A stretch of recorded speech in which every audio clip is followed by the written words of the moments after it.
یہ China radio international کی Urdu service ہے۔ بیجنگ اسٹوڈیو سے اب تک کی اہم خبروں کے ساتھ میں ہوں زبیر بشیر۔ سب سے پہلے خاص خبروں کا خلاصہ۔ مختلف حلقوں کی جانب سے بیجنگ سرمائی پیرالمپکس کے ثمرات کی تحسین۔ یوکرینی ریڈ کراس سوسائٹی کی جانب سے چینی امداد پر شکریہ، اور یوکرین اور روس ایک جامع معاہدے پر دستخط کرنے پر سمجھوتا کر رہے ہیں یوکرینی وفد۔ آئیے اب خبریں سنتے ہیں تفصیل کے ساتھ۔ 13 تاریخ کو کمیونسٹ پارٹی آف چائنا کی مرکزی کمیٹی اور ریاستی کونسل نے بیجنگ میں ہونے والی 13ویں پیرالمپک سرمائی گیمز میں شریک چینی وفد کے نام ایک تہنیتی پیغام بھیجا۔ پیغام میں کہا گیا ہے کہ بیجنگ سرمائی پیرالمپک گیمز میں چینی وفد کے کھلاڑیوں نے سخت جدوجہد کی اور 18 گولڈ میڈلز، 20 سلور میڈلز اور 23 کانسی کے تمغے جیت کر طلائی اور چاندی کے تمغوں کی فہرست میں پہلی پوزیشن حاصل کی، اور سرمائی پیرالمپک گیمز کی تاریخ میں چینی ٹیم کے بہترین نتائج رقم کیے۔ یہ مادر وطن اور چینی عوام کے لیے قابل فخر کارنامہ ہے۔ چینی ٹیم نے بیجنگ سرمائی پیرالمپکس کی کامیاب میزبانی میں اہم کردار ادا کیا۔ پارٹی کی مرکزی کمیٹی اور ریاستی کونسل وفد کو دل کی گہرائیوں سے مبارکباد اور نیک تمنائیں پیش کرتی ہے۔ بیجنگ سرمائی اولمپکس آرگنائزنگ کمیٹی نے 13 تاریخ کو بیجنگ سرمائی پیرالمپکس کے مرکزی میڈیا سینٹر میں پریس کانفرنس کا اہتمام کیا۔ بیجنگ سرمائی اولمپکس آرگنائزنگ کمیٹی کے چیئرمین چھائی چی نے کہا کہ بیجنگ سرمائی پیرالمپکس نے چین کے دونوں اولمپکس کے یکساں شاندار ہونے کے وعدے کو پورا کر دیا ہے۔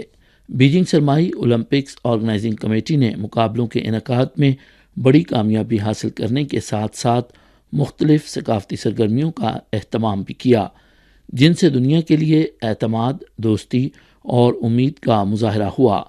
جناب شاہی نے کہا، بیجنگ سرمائی پیرالمپکس کو پہلی بار 4K ultra high definition format میں نشر کیا گیا، 360 ڈگری پلے بیک بھی کیا گیا، جس سے دنیا بھر کے ناظرین کو نشریات کا منفرد تجربہ فراہم کیا گیا۔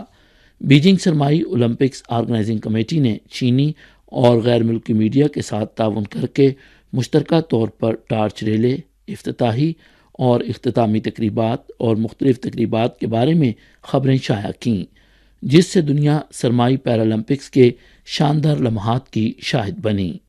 بین الاقوامی پیرالمپک کمیٹی نے 12 تاریخ کو بیجنگ میں سرمائی پیرالمپکس کے مرکزی میڈیا سینٹر میں پریس کانفرنس کا انعقاد کیا۔ بین الاقوامی پیرالمپک کمیٹی کے صدر اینڈریو پارسنز نے کہا کہ بیجنگ سرمائی اولمپکس آرگنائزنگ کمیٹی نے ایک ناقابل یقین کام انجام دیا ہے، اور مختلف حلقوں نے بیجنگ سرمائی پیرالمپکس کی کامیابیوں کو بے حد سراہا ہے۔ پارسنز نے کہا کہ کھلاڑیوں، سرمائی پیرالمپکس کے وفود، بین الاقوامی ایسوسی ایشنز اور میڈیا تنظیموں نے کہا کہ بیجنگ سرمائی اولمپکس آرگنائزنگ کمیٹی کا کام شاندار ہے۔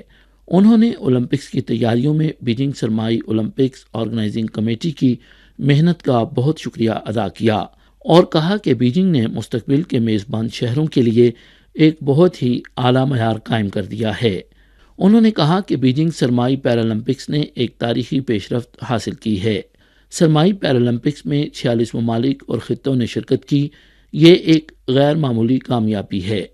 اس کے ساتھ زیادہ سے زیادہ نوجوان کھلاڑیوں نے تمغے جیتے، جن میں بہت سے کھلاڑی زیادہ نامور نہیں۔ موجودہ سرمائی پیرالمپک گیمز کی عالمی سطح پر کوریج بھی حیرت انگیز ہے۔ اب بین الاقوامی پیرالمپک کمیٹی بھی اس کے بارے میں ڈیٹا اکٹھا کر رہی ہے۔ اس کے علاوہ بین الاقوامی پیرالمپک کمیٹی کے ترجمان کریگ اسپنسر نے کہا کہ موجودہ سرمائی پیرالمپک گیمز کی کھیلوں کی کارکردگی تاریخ کی بہترین کارکردگی ہے۔ مجھے امید ہے کہ آئندہ سرمائی پیرالمپک گیمز کی آرگنائزنگ کمیٹیاں چین کی جانب سے قائم کردہ بہترین معیار کو برقرار رکھیں گی۔ 13 مارچ کو چین اور برطانیہ کے درمیان سفیر کی سطح کے سفارتی تعلقات کے قیام کی 50ویں سالگرہ منائی جا رہی ہے۔ اسی دن چائنا میڈیا گروپ کی طرف سے 50 سال نئے سفر فائنڈنگ آئس بریکرز ان دی نیو ایرا نامی میڈیا ایونٹ کی آن لائن لانچنگ تقریب منعقد ہوئی۔ چائنا میڈیا گروپ کے ڈائریکٹر اور چیف ایڈیٹر شن ہائی شونگ، سابق برطانوی نائب وزیر اعظم مائیکل ہیسلٹائن اور سابق برطانوی بزنس سیکرٹری ونس کیبل سمیت متعدد چینی اور غیر ملکی مہمانان خصوصی نے آن لائن لانچنگ تقریبات میں شرکت کی۔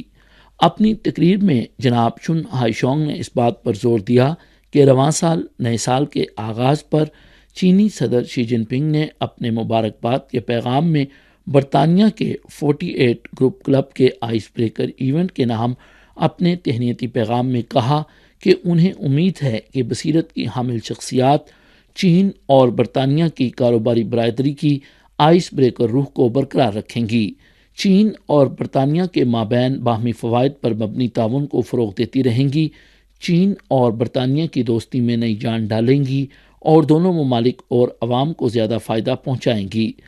چائنا میڈیا گروپ نے پرانی نسل کے دوستوں کو یاد رکھنے کے لیے 50 سال نئے سفر کے آغاز فائنڈنگ آئس بریکرز ان دی نیو ایرا نامی میڈیا ایونٹ کا آغاز کیا، جس کا مقصد پرانی نسل کے دوستوں کو یاد رکھنا ہے۔ چین برطانیہ تعلقات کے نئے تاریخی نقطۂ آغاز پر کھڑے ہو کر ہم پائیدار، کھلے اور جیت جیت کی بنیاد پر مبنی چین برطانیہ تعلقات کے سنہری دور میں حصہ ڈالیں گے اور بنی نوع انسان کے ہم نسل معاشرے کی تعمیر کو فروغ دیں گے۔ برطانیہ کے سابق نائب وزیر اعظم مائیکل ہیسلٹائن نے اپنی تقریر میں کہا کہ چین اب عالمی طاقت بن چکا ہے اور چین اور باقی دنیا کے درمیان تعلقات انتہائی اہم ہیں۔ ہمیں امید ہے کہ یہ رشتہ مزید ہم آہنگی کی بنیاد پر استوار ہوگا۔ 12 مارچ کو چین کی ریڈ کراس سوسائٹی کی طرف سے یوکرین کی ریڈ کراس سوسائٹی کے لیے انسانی امدادی ساز و سامان کی دوسری کھیپ بیجنگ سے روانہ ہوئی۔ اسی روز چائنا میڈیا گروپ نے یوکرینی ریڈ کراس سوسائٹی کی نائب صدر اولینا سٹوکوز کا خصوصی انٹرویو کیا۔ وہ ہنگامی امدادی سامان کی فراہمی کے لیے چین کی بہت شکر گزار تھیں۔ انہوں نے کہا، اس قسم کی انسانی امداد بہت نایاب ہے اور یہ بے گھر یوکرینی لوگوں کے لیے بہت زیادہ معنی رکھتی ہے۔ 12 تاریخ کو روس یوکرین مذاکرات میں شریک یوکرینی وفد کے رکن، یوکرینی صدر کے دفتر کے چیف مشیر پوڈولیاک نے ایک انٹرویو میں کہا کہ یوکرین اور روس کے درمیان مذاکرات کے تیسرے دور کے بعد دونوں فریقین نے ویڈیو لنک کے ذریعے مواصلات کا سلسلہ اور ایک ورکنگ گروپ قائم کیا۔ فی الحال دونوں فریق متعلقہ معاہدے پر دستخط کرنے کے حوالے سے سمجھوتا کرنے کے قریب ہیں۔ پوڈولیاک نے کہا کہ یوکرین اور روس نے تنازع کے حل کے لیے مختلف تجاویز پیش کیں۔ یوکرینی فریق کے لیے دستخط کیے جانے والے معاہدے میں دونوں فریقوں کے درمیان جنگ بندی، روسی فوجیوں کے انخلاء، امن معاہدے پر دستخط اور یوکرین میں تباہ شدہ انفراسٹرکچر کی مرمت جیسے اصولی موقف شامل ہونے چاہئیں۔ پوڈولیاک نے نشاندہی کی کہ یوکرین اور روس ایک جامع معاہدے پر دستخط کرنے کے لیے کام کر رہے ہیں۔ فی الحال ورکنگ گروپ متعلقہ آپشنز کا مطالعہ کر رہا ہے اور ایک متن بنانے کے لیے قانونی سطح پر بات چیت کر رہا ہے۔ معاہدے کے حتمی متن پر دونوں ممالک کے صدور دستخط کریں گے۔ انہوں نے کہا کہ دونوں فریق اس وقت تک بات چیت کی تفصیلات ظاہر نہیں کریں گے اور نہ ہی وضاحتیں فراہم کریں گے جب تک اہم امور پر اتفاق رائے نہیں ہو جاتا۔ 12 تاریخ کو افغان عبوری حکومت کے قائم مقام وزیر خارجہ امیر خان متقی نے ترکی میں اناطولیہ ڈپلومیٹک فورم میں شرکت کرتے ہوئے جلد از جلد کابل ایئرپورٹ کے انتظام اور آپریشن کے حوالے سے ترکی اور قطر کے ساتھ ایک معاہدے تک پہنچنے کی امید ظاہر کی۔ متقی نے انکشاف کیا کہ فی الحال کچھ معاملات طے پا چکے ہیں لیکن اب بھی کچھ حل طلب مسائل باقی ہیں۔ 27 جنوری کو ترکی، قطر اور افغان عبوری حکومت کے درمیان دوحہ میں کابل ایئرپورٹ کے انتظام اور آپریشن کے حوالے سے سہ افریقی مذاکرات کا تازہ ترین دور اختتام پذیر ہوا۔ یاد رہے کہ 15 اگست 2021 کو افغان طالبان کابل میں داخل ہوئے۔ اس موقع پر امریکہ اور اس کے اتحادیوں نے جلد بازی میں افغانستان سے انخلاء کے دوران کابل ہوائی اڈے کے انفراسٹرکچر کو نقصان پہنچایا اور رن وے سمیت دیگر تنصیبات کو ناکارہ بنا دیا۔ گزشتہ برس دسمبر کے آخر میں ترکی کے وزیر خارجہ نے امکان ظاہر کیا تھا کہ ترکی اور قطر مشترکہ طور پر افغانستان میں 5 ہوائی اڈے چلائیں گے، جن میں کابل کا ہوائی اڈہ بھی شامل ہوگا۔ یہ تھیں چائنا ریڈیو انٹرنیشنل کی اردو سروس سے اب تک کی اہم خبریں۔ زبیر بشیر کو اجازت دیجیے۔ مزید خبروں کے لیے دیکھیے ہماری ویب سائٹ، پتہ ہے urdu.cri.cn۔